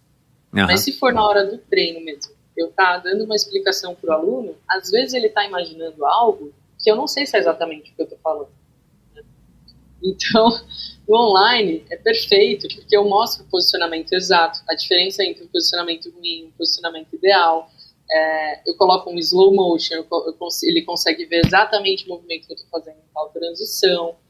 Então, o trabalho online, para mim, soa até um pouco mais efetivo do que propriamente no físico, assim, presencial. O presencial. Então, no online a gente consegue ver melhor a técnica, até porque não é numa aula que a pessoa vai conseguir desenvolver, às vezes ela precisa substituir um hábito antigo, então isso demora mais tempo. Então, as minhas alunas que recebem esse auxílio online, elas conseguem treinar por mais tempo. Ela tem também um explicativo de como filmar ela mesma para eu poder ver, fazer um ajuste, dar esse feedback, né? Então, consegue ser até mais proveitoso, né, o online. Uhum, entendi. A gente vai lançar um infoproduto para aula online para todo mundo aqui no Brasil. Então, acaba sendo mais detalhado realmente, né? Cada técnica tem ali um vídeo que você vai conseguir visualizar melhor. Uhum. E se visualizar melhor também. Uhum. Então, a pandemia acabou colaborando, né, com muitas pessoas que já tinham esses projetos ou em andamento ou em fase de colocar no ar, de fazer a instrução, orientação online, né? Eu não estou lembrando aqui agora, mas teve, acho que, foi uma fisioterapeuta aqui, famosa aqui de São Paulo, Raquel Castanharo, que estava com tudo certo para lançar um curso online e tudo mais, de aulas de fisioterapia e ensinar e tal, voltados para a corrida. E de repente veio a pandemia, puxa, ela já estava, né, ela já queimou a largada sem saber, e a hora que veio a pandemia ela só se acelerou para colocar no ar e tá surfando essa onda até hoje. Agora recentemente também vi uma amiga minha também que está lançando um curso online, quer dizer, agora facilitou, né, fica um pouco mais simples as pessoas entenderem que é possível sim você ter aulas online de tudo, até de ter consultas médicas, consultas com um psiquiatra, com um psicólogo, também dá para aprender a andar de bicicleta ou a evoluir, né, nessa questão de sentir a bicicleta, né? Para mim é uma novidade, mas legal você estar trazendo isso, e eu acho que é uma inovação, né? Não sei se alguém faz isso aqui no Brasil. Faz? Você tem concorrentes nesse sentido? Tem. O Zoom faz, né? O Márcio. Aham. E o Freitinhas também, de Minas Gerais, eles fazem. Legal. Mas o nosso vai ser um pouco diferente, né? Então, a gente traz as professoras diferentes, né? Para respiração, movimento, e aí a técnica de pilotagem. Que legal. Então, mais complementar, assim, né? Uhum. Tem uma sequência, porque cada módulo, ele traz um nível. Uhum. E aí, conforme você vai passando esses módulos, tem diferentes exercícios de respiração, diferentes exercícios de movimento, para conectar junto com cada técnica. Né? É um pouco diferente, mas eu tô bem empolgada para trabalhar no online, porque realmente, tipo, é mais acessível para as pessoas. Tem um monte de gente que quer fazer aula comigo e às vezes é impossível vir para Floripa, né? Então a gente consegue treinar mesmo à distância. E financeiramente acaba sendo bem mais acessível também. Você tem mais tempo ali de prática, né? Mais tempo de treino. Se você fosse, né, contabilizar ali aulas presenciais, seria bem diferente. É legal trazer essa acessibilidade. Sem dúvida. Você conheceu a Carol Maier por conta dessa história da respiração, aí em Floripa? Não. Eu conheci ela porque ela me procurou para fazer aula. Que legal, mas eu não a conhecia, né? Mas... Olha lá, tem uma troca interessante, né? E ontem a gente fez aula, né, antes de eu vir pra cá, foi incrível. Ela é uma pessoa incrível, que eu até coloquei no post ali no Stories.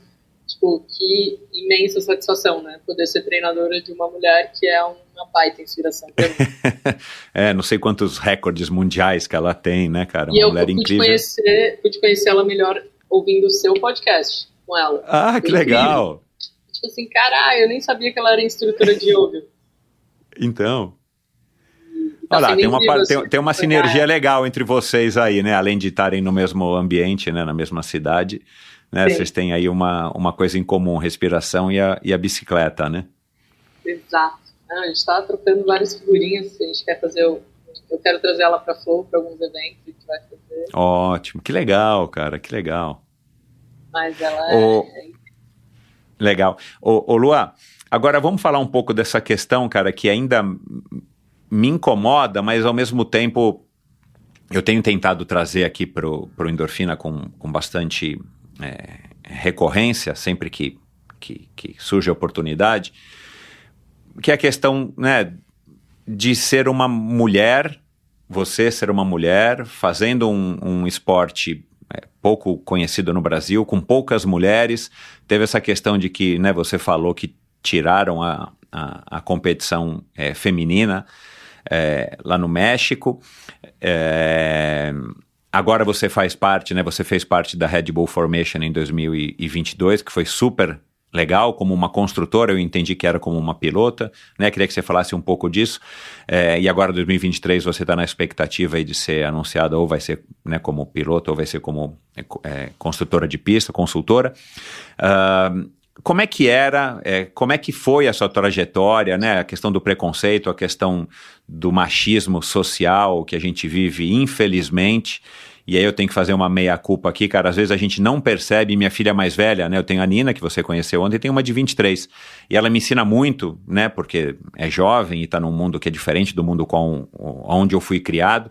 Mas às vezes a gente comete preconceitos que são, enfim, tão enraigados no nosso hábito, na nossa cultura. E você de uma geração bem mais nova já do que a minha. Como é que foi, né, para você essa questão de ser uma representante, né, das mulheres, fazendo uma modalidade pouco conhecida, com poucas mulheres, que tem esse preconceito por ser uma coisa que, né, precisa de coragem, a mulher não vai conseguir se equilibrar, a mulher não vai conseguir descer, você mesmo disse que algumas não conseguiam, né? E como é que tem sido essa evolução, ou se é que é uma evolução, se isso que está melhorando? Queria que você falasse um pouco dessa questão mesmo, né, de ser mulher no Brasil e no mundo, praticando uma modalidade, como é que você escolheu para praticar, e se está melhorando ou não. Na minha época era bem diferente, né, Michel? Então, tipo, ter nascido em Itu, uma cidade super pequena, eu tive ali, ontem, inclusive, eu continuo vendo a galera tudo na mesma, assim, é diferente, as pessoas não são tão cabeça aberta, sabe? É tudo muito convencional. Pra mim foi bem difícil, ainda mais que eu era uma menina que gostava de tudo que os meninos faziam, então era moleca, né, molecona, era, né, bem que a gente moleca, costumava chamar. Tive muito, me bulinaram muito por isso, até no esporte também era uma coisa chata, porque os meninos ficavam incomodados, tipo, putz, a Lua pulou antes de mim, ou tipo assim, a Lua pula, e aí tem duro, essa questão, né, do tipo... E ainda mais que a galera era tudo moleque também, então a galera não tinha muita maturidade. Mas eu vejo que evoluiu muito. Depende muito da localização, porque assim, ó, se eu falar, eu estando em Floripa, evoluiu totalmente, né? Porque as pessoas em Floripa são super cabeça abertas. Eu tenho muito mais aluno homens do que mulheres. E assim, é incrível, sabe? Tipo, eu não sinto nenhum preconceito. Mas o Formation, ele é um evento para abrir as portas para as mulheres. Né? Ele é um evento que ajudou muito o freeride feminino e a gente tem espaço hoje. Né? E assim, eu estando lá no Formation, é incrível o tanto de mulher que tem um nível altíssimo de pilotagem que anda muito juntas. Né? Então, assim, às vezes eu tô lá, nem parece que existe todo esse preconceito no Brasil, sabe? Porque eu acho que no Brasil é um pouco diferente, sabe?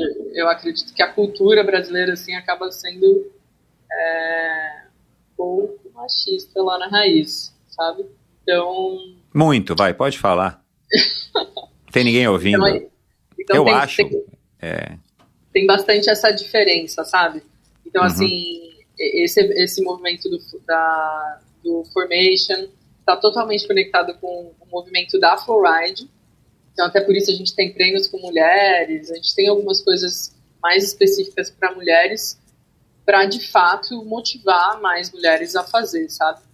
Então, esse ano eu vou fazer um evento de freeride internacional e eu abri a categoria junto do Léo Campos, que é um atleta incrível também, que está representando o freeride aqui no Brasil. Ele fez o primeiro evento no ano passado, e eu falei, Léo, o que você acha da gente abrir a categoria feminina? Ele, cara, vamos, se tu for comigo. Entra comigo nessa que a gente abre a categoria. E demorou. Só que assim, pouquíssimas mulheres no Brasil pulam rampas grandes, com confiança. A gente abriu a categoria e não teve, né, tipo, muitas mulheres capazes de fazer a sessão de rampas maiores lá. E eu fiz uma enquete e 30 mulheres responderam. Tenho muita vontade de fazer isso, mas não sei fazer. Não sei como fazer. Eu falei, cara, em vez da gente só abrir a categoria feminina, eu quero dar uma sessão de treinamento para as mulheres que querem focar no freeride, em pular rampas maiores, e eu vou fazer uma sessão de treinos ao decorrer do ano, para no final do ano que chegar o festival, as mulheres estiverem aptas também para fazer, sabe? Então, junto da Flow, eu quero muito, e venho fazendo esse trabalho para motivar mais mulheres. A parte da técnica, a gente fica muito preso nisso, né? Tipo assim, o esporte ele é super predominado no masculino, precisa de força, precisa de coragem, mas quando você olha para a técnica, precisa de leveza, de calma, sabe? Então, assim, você consegue fazer aquele obstáculo mais desafiador, pular uma rampa gigante com muito mais leveza do que na maioria dos homens fazem. Eu percebi que, através da escola, as mulheres têm muito mais sensibilidade de receber e de aplicar o que elas estão recebendo, que elas estão sendo instruídas, do que os homens. Isso no geral, né? Não todos. Então, tipo assim, quebra todo esse paradigma, né? Tipo assim, a bike é para homem, tipo, essa modalidade é mais para homem, mas realmente você sempre vai ouvir aquele comentário, sabe? Tipo, puta, se ela foi, eu vou. Sabe? Pô, até a Lua desceu. Eu demorei um tempão. Já teve uma situação que você ouviu isso, o cara foi e se esborrachou? Já, não que você tenha querido isso, mas assim, ou que o cara errou e enfim, capotou ou fez mal feito. Várias vezes. Até hoje, assim, pessoas que me conhecem, eles não fazem esse comentário pra mim, eu já percebi isso, sabe? Tipo assim, lá atrás eu ouvia muito. Hoje em dia já não. Hoje em dia, o cara que tá do meu lado, ele vai até evitar de fazer um comentário desse, porque talvez eu pule e ele não. Mas já vi muitas pessoas fazendo isso, assim, tipo assim, ela foi, eu vou, e acaba não, tipo assim, não fazendo, sabe? Porque às vezes você olha e fala, nossa, parece tão fácil, né? A pessoa pulando a rampa, daí o cara vai lá, né, e vê que não é tudo isso. Aconteceu isso em Floripa, uma aluna minha, ela já tinha passado por vários treinos, estava pulando as rampas tranquilamente numa sessão lá de uma pista, e veio um cara, olhou ela pulando e foi lá pular. O cara era assim, bem grande, e ele deu com a cara no chão, estourou o capacete, arrebentou a cara, assim, quebrou a clavícula. E aí eu encontrei ele no caminho, e a minha amiga descendo, a minha aluna descendo com ele, acompanhando ele, que tinha batido feio a cabeça. E ele assim me encontrou e falou assim, nossa, preciso fazer aula com você. Eu falei, então, beleza, né? Vamos fazer aula e tal. E quando eu subi e conversei com a minha aluna melhor, ela falou, cara, o cara caiu, eu fui lá ajudar ele, ele olhou pra mim e falou, a culpa foi sua. olha isso, cara. A culpa foi minha? Ele, cara, eu vi tu pulando, e se você pula, eu pulo também. E aí eu fui atrás, né? Tipo, a gente ainda tem que ficar com a culpa dos outros. Olha, então, isso mesmo. Isso acontece muito, mas assim, respondendo a tua pergunta, eu acho que tem melhorado bastante. Uhum. Apesar que o Instagram às vezes mostra umas coisas que eu fico assim, passada. Ah, é? Né, com assim, vai muito da perspectiva, né, Michel? Depende muito da tua educação, de que você passou pela vida. Então a perspectiva ela pode ser muito diferente. Uhum. E assim, o machismo eu acho que ele tá super na sociedade inteira, assim, às vezes a gente não percebe. E tem pessoas que ainda têm esse pensamento muito antigo. É. Eu vejo comentários assim de pessoas que eu falo, caraca, a gente voltou 200 anos atrás, né? Uhum. Então, ainda é um caminho, assim, a percorrer, a continuar trabalhando, enfim. Mas eu acho que, assim, tanto homem como mulher, a gente precisa prestar bastante atenção nisso, sabe? Tipo, eu vejo que as mulheres, elas têm pouco apoio também, estando na pista, sabe? Já vem aquele comentário do tipo, cuidado, putz, ali não dá pra passar. Uhum. Assim, tem, tipo, muitos comentários que ainda acabam atrapalhando as mulheres a persistir no esporte, sabe? Uhum. Então, por isso que a gente está buscando fazer mais esse movimento, ter mais a união das mulheres. Tem o Ladies First, que acontece em Minas Gerais, eu estou querendo trazer para Floripa esse ano. Uhum. Então teve uma das edições deles que eles conseguiram reunir 50 mulheres na montanha. Então, legal. Cada evento desse vai sendo uma vitória para nós, para a gente conseguir, né, tipo, ter mais força para continuar. E encontrar também outras mulheres aí que estão no mesmo caminho e ver que é possível a gente permanecer. Para buscar alunos ou pessoas, né, para participar dessa prova que você quer organizar, por exemplo, com o Léo, a fonte tem que ser atletas de BMX, ou eu estou enganado? Porque também tem que ser pessoas mais novas. Você não vai pegar uma pessoa da minha idade e falar, Michel, vou te ensinar aqui a saltar uma rampa. Cara, eu já não tenho mais coragem, já tenho muito mais a perder do que a ganhar, né? Então, eu estou errado nesse pensamento? Você tem que buscar pessoas que estão no BMX, pessoas novas, que ainda têm, além de ter um corpo que se recupera mais rápido, né, das lesões, das quebradeiras, tem mais esse espírito, tem mais essa coragem e tem mais a destreza, obviamente, né? Tem mais mobilidade, mais flexibilidade, mais energia. É daí que vocês têm que, né, ou que a gente, como uma sociedade que quiser incentivar o downhill, né, eu imagino que vocês não devem ter quase nada aí de apoio da Federação, da Confederação Brasileira, né, de ciclismo. Tem que ser atletas que vêm do BMX, como você veio, por exemplo, para que se tornem eventuais campeãs como você? Não necessariamente. Tem algumas meninas que já estão no radar, que são do BMX, que eu acho que vai ter um desempenho muito bom no bike. Mas não. Aliás, assim, a gente vai fazer uma seleção dessas pessoas pro treinamento, principalmente das mulheres, né? E as pessoas é super livre, né? Pode ser uma pessoa mais nova, como pode ser uma pessoa da tua idade. Inclusive, algumas pessoas que estão na lista de convidados aqui têm a tua idade. E é super capaz de... Mas o cara, tipo, eu já fiz BMX quando eu era garoto, tipo você. Depois eu parei e fui pro triatlon, né? Fui pro mountain bike quando começou o mountain bike no Brasil e depois fui pro triatlon. Mas, cara, assim, faz 45 anos que eu não salto uma rampa, né? E rampa caseira, né? É possível uma pessoa desempenhar saindo, tipo, eu ando bem de bicicleta, assim, tenho destreza, mas não para saltar. Se a pessoa tiver coragem e tiver afim, é possível a pessoa aprender, mesmo um velho como eu? Super possível. Você tem quantos anos, Michel? 53. Putz, mas tô tá bem, novo. Tá novo. Obrigado. Tá novo. Não, eu tive um aluno, ele tinha 59. Marião, grande Marião. Ele não tirava a bike do chão. Só que ele adorava ver vídeos de tutorial, de manobra, né, mandar RL, ficar no track stand, várias coisinhas. E aí eu comecei a dar aula para ele. Ele tinha a coluna muito arcada, assim. Uma postura bem difícil, pouca mobilidade. E aí a gente fez várias aulas. Ele manda bunny hop, ele pula a rampa, ele manda no-hander, one hand, tira a mão, tira o pé, pula a rampa grande, pula a rampa pequena. Então eu até me deu vontade agora de postar um antes e depois dele, que eu tô com esses vídeos aí gravados há um tempão. Faz isso, Porque ele é um ótimo exemplo.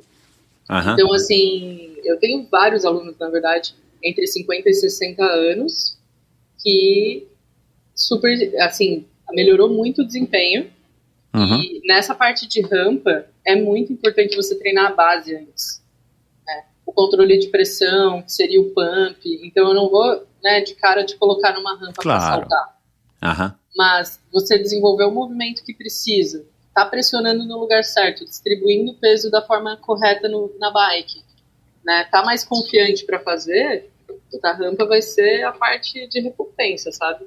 Então a gente tenta trazer as aulas, assim, é muito mínimo às vezes que meus alunos caíram, sabe? Então eu sempre tento, tipo, trazer uma sequência progressiva para que você consiga evoluir se machucando menos, né? Caindo menos. Claro, Então, no freeride é bem interessante trabalhar isso, Michel, porque pular uma rampa grande é muito mais seguro do que você pular uma rampa pequena, por incrível que pareça.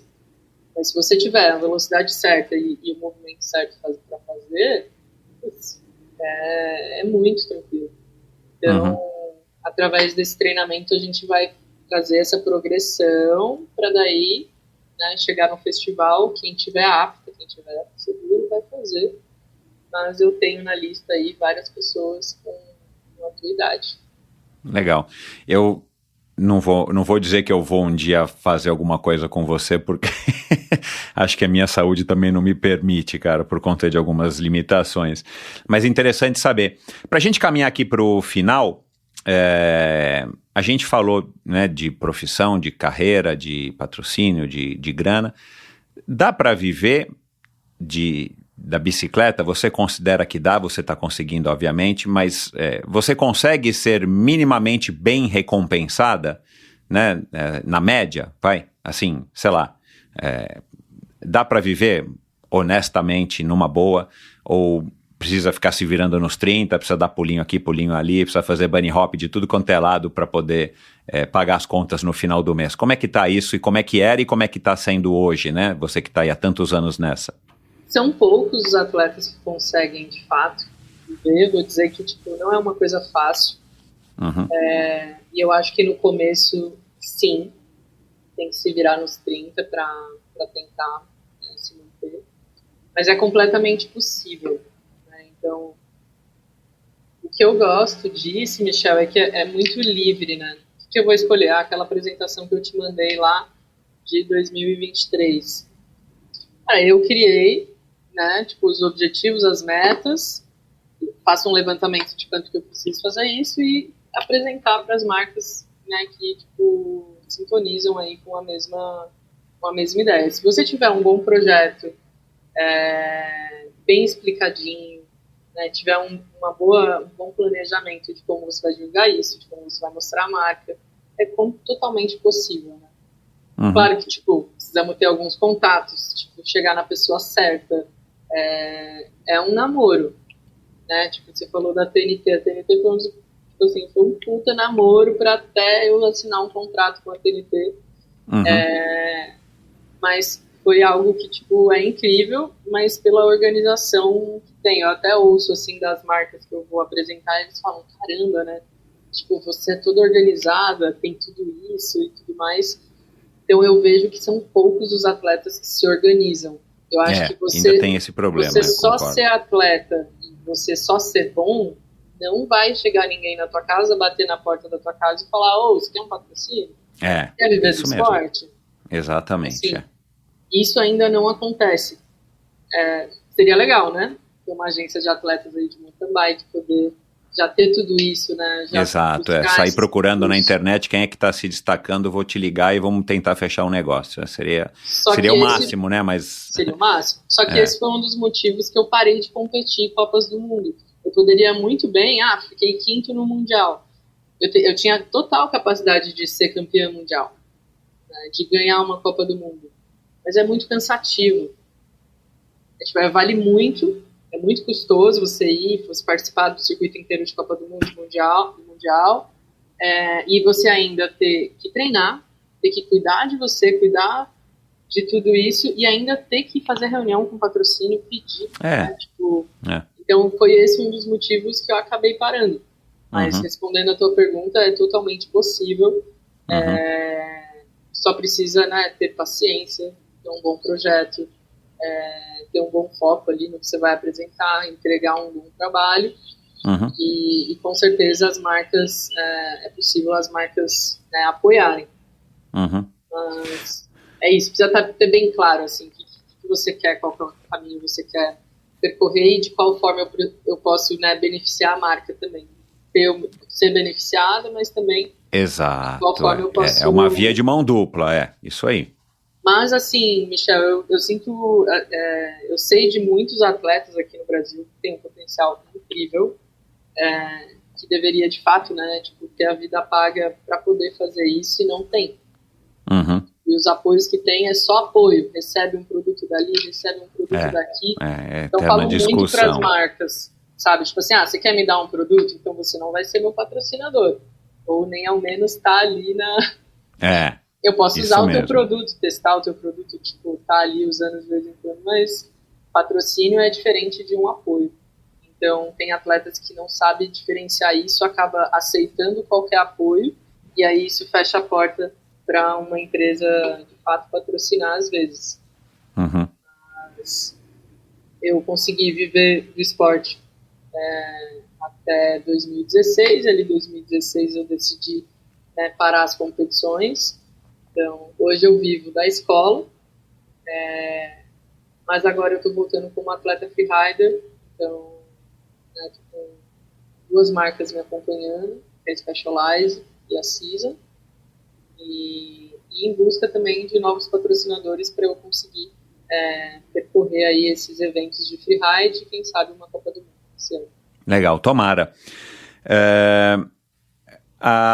Qual que é a tua relação, a gente falou tanto aqui, né, de downhill, qual que é a tua relação com as subidas? Eu amo.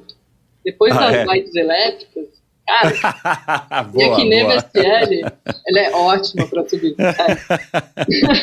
Não, mas a bike elétrica, ela me ensinou a subir. Não, ela me ensinou a ter uma qualidade de giro na subida melhor. Então, quando eu pego uma bike analógica, eu desempenho melhor. Então, para descer, tem que subir. Já aceitei isso. Não é o que eu mais gosto. Eu não gosto de ficar ali sofrendo. Mas hoje eu amo subir. Você chega a treinar ciclismo?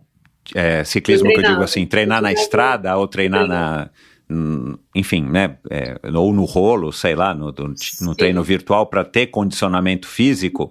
Você ainda nada também? Eu ainda nado esporadicamente, mas é algo que me faz muito bem. E treinava muito de road na época. A gente precisa muito de explosão, né, potência, então acaba sendo necessário sair um pouco do mountain bike ali e pegar uma outra bike. Mas hoje fazer em dia, tiro não. na subida, fazer forteleque, fazer tiros. Hoje eu faço mais treino com a bike elétrica mesmo. Legal. E para terminar, O que tem aí em Floripa, né? Você falou para Vivi que é a Califórnia brasileira, eu já ouvi outras pessoas falando disso. A minha filha mais velha adora, foi passar agora o Réveillon aí em Floripa e falou que quer morar aí, enfim. É o berço do Ironman, não é o berço do Ironman do Brasil, mas é do Ironman, franquia do Ironman do Brasil, é aí que começou e acontece, né, anualmente desde 2001.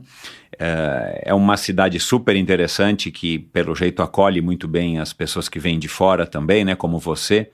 Queria que você falasse um pouquinho aí disso. O que tem aí em Floripa que vale a pena também, quem não conhece, conhecer, ou o que tem aí que você e outras pessoas chamam de a Califórnia brasileira? É o berço ali, né, como você falou ali do Ironman, e tem muito triatleta aqui. Eu acho que, assim, a cidade, ela respira esporte e natureza. Aham. Porque não é uma cidade, né, tão parada, praiana, né, como outras cidades, assim, então Floripa é super ativo, né, tipo, o esporte em si, tanto de montanha, muito triatleta, muita trilha de bike, o próprio escalado, o montanhismo, né, a escalada, aqui é o paraíso do Highline também. Ah, que legal. Bom, tem o surf, né, que a gente não precisa falar. Tem o surf e tem também o skate, né? Então, tipo assim, depende muito da região que você tá em Floripa. Eu tô na zona, né, eu tô na região leste de Floripa, que é, né, Lagoa da Conceição, ali, tipo, Joaca, Praia Mole. E ali o próprio Rio Tavares é um lugar que tem muita pista de skate, tem muito skatista. Então é essa vibe que me remete, assim, um pouco da Califórnia. E as pessoas têm muito a mente aberta, sabe? Tipo, a galera é mais unida. Tipo, é um lugar... Você sente uma vibe diferente. E quando eu me mudei pra Floripa, eu não tinha carro, não tinha moto, não tinha bike elétrica. Morava no topo do morro. E andava muito de carona. Porque, assim, é comum que a galera peça carona. Principalmente nessa do leste ali pro sul, tinha muita gente, tinha os pontos de carona, e eu conheci milhares de pessoas. Então, eu sinto que, apesar que não é tanto manezinho que você conhece muitas pessoas de fora, que, tipo, vieram morar em Floripa, né? Sei. Então acaba que, assim, eu conheço poucas pessoas que são de fato manezinhas, mas realmente tem essa energia muito acolhedora. Você está o tempo todo em contato com a natureza, né? Então, em contato com o esporte. Você está o tempo todo vendo pessoas praticando algum esporte. Então, isso é muito legal. E as trilhas, a gente tem, né, se unido mais com as pessoas ali que fazem mountain bike. A gente tem uma comunidade, que é o Ciclotrilhas.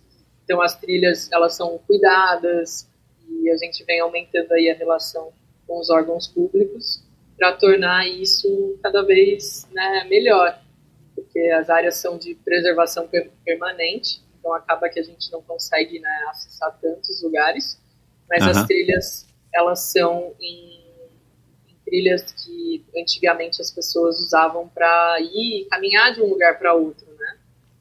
Então são caminhos muito antigos e com umas paisagens incríveis, né? Então tem muito potencial, é um lugar que vale muito a pena ir.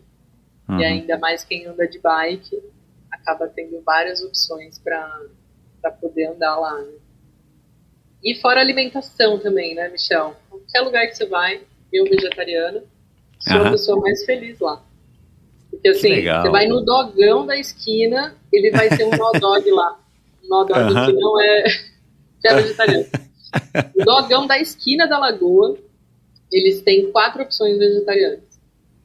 Então, que legal. É um pouco diferente. Se você for pro norte, aí vai ser diferente. Vai ter bem menos opção, as pessoas são um pouco diferentes. Mas dali da zona, né, do leste ali pro sul é extremamente incrível. E então a sustentabilidade está muito presente também. Então tem muita coisa boa que eu acabo me identificando bastante pro meu estilo de vida, né, e as pessoas que vêm para cá se apaixonam. Legal. Para terminar, como é que você tá? Você tá feliz? Que fase que você tá aí da tua vida, assim? Como é que você tá se enxergando? Já que os patrocinadores não perguntam, né? Já que as pessoas não perguntam, eu vou te perguntar aqui. Bom, nesse momento eu estou extremamente feliz, né? Porque a gente começou uma viagem, saímos de Floripa, estamos agora em São Paulo, então a gente vai passar por alguns bike parks, como o Mobile, o Zoom, e depois a gente vai subir para Minas. Minas Gerais é um lugar que eu, assim, amo, de paixão, tanto a cultura como as trilhas. E a meca do mountain bike também, né? Tipo, muita gente falando lá. Então, eu tô super feliz e empolgado no começo da viagem. Pude dar um abraço na família, o que me dá mais energia aí pra continuar. Que às vezes, nessa função de trabalho e morando um pouco longe, acaba ficando mais difícil de vê-los. Pra mim, eles são a minha base, então eu acabei de dar um abraço neles e me deixa mais feliz ainda. Mas eu tô com o foco totalmente, né, na Flow, na escola. Então, tô feliz demais de estar trabalhando com uma equipe que eu admiro, de pessoas que eu admiro. Estão todos na mesma conexão, sabe? Então, tá sendo um momento, assim, muito bom de ainda estar seguindo viagem para fazer, né, para compartilhar, né, um pouco da Flow por aí e ainda ir lá pro Ladies First, se conectar com mais mulheres e continuar, né, com esse propósito. Então, estou num momento bem feliz aí, visando um ano de muitas realizações com a escola e fundamentando cada vez mais, né, a metodologia e ainda mais compartilhando com outras pessoas. Então, estou bem empolgado. Legal. Bom, obrigado, adorei o papo, Lua. Parabéns pela sua carreira, parabéns pela sua iniciativa, pela maneira como você encara aí a vida também e que você tenha muito sucesso na tua escola, nas suas empreitadas, para compartilhar tudo isso que você aprendeu e esse amor aí pela paixão pela bicicleta. Muito obrigado mesmo, adorei. Obrigada, Michel. E eu adorei também encontrar aí o Endorfina, conhecer melhor. Acho incrível o trabalho que você faz. Obrigado. Até coloquei na lista ali vários atletas que eu quero ouvir. Né? Então você dá essa oportunidade aí dessas histórias, né, serem compartilhadas e eu admiro muito aí o seu trabalho, fico feliz com o convite e da gente ter batido esse super papo aí juntos. Bacana, obrigado você então, saúde. Saúde, muita bike, tomara que a gente pedale então em algum momento junto. Vamos sim, não vou saltar, não vou saltar. Não, mas bem ó, tranquilo. Tá bom, pode deixar, vamos sim. Um beijo, obrigado. Um beijo, Michel, até mais. Tchau. E é isso, espero que você tenha curtido essa conversa tanto quanto eu. Foi um prazer enorme ter recebido aqui a Lua. E quero aqui novamente agradecer ao Dani Aliperti. Muito obrigado, Dani, pela super indicação. E sempre é legal trazer pessoas novas, com perspectivas novas, de uma modalidade que eu desconheço quase que totalmente. Eu curto assistir quando aparece na programação do canal da Red Bull, ou quando aparece até no Instagram, ou quando alguém manda, né, um vídeo, esses vídeos das pessoas fazendo essas descidas de free ride, ou fazendo pistas e saltando e tal, são muito legais de assistir.